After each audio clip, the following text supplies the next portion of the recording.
Power Grid Khavda 2B transmission લિમિટેડને વીજતાર નાખવા કામચલાઉ મનાઈ ફરમાવતો માનનીય કોર્ટનો હુકમ।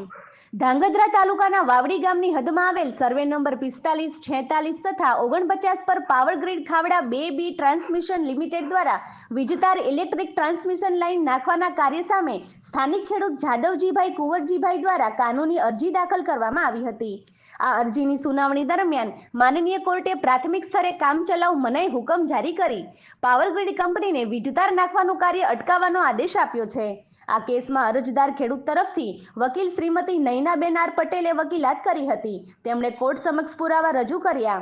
ખેડૂત જાદવજીભાઈ કુંવરજીભાઈએ જણાવ્યું હતું કે આ નિર્ણય ખેડૂતોના હિતનું મહત્વપૂર્ણ પગલું છે। કોર્ટના હુકમ મુજબ હવે Power Grid Khavda 2B transmission limited કાયદાકીય પ્રક્રિયા પૂર્ણ ન થાય ત્યાં સુધી વાવડી ગામના સર્વે નંબર 45, 46 અને 49 હદમાં કોઈપણ પ્રકારનું વીજતાર નાખવાનું કામ કરી શકાશે નહીં। વાવડી ગામના નાગરિકો તથા ખેડૂતો દ્વારા કોર્ટના હુકમનું હર્ષભેર સ્વાગત કરવામાં આવ્યું છે। રિપોર્ટર રવિ નગરા, DG ન્યૂઝ, ધાંગધ્રા।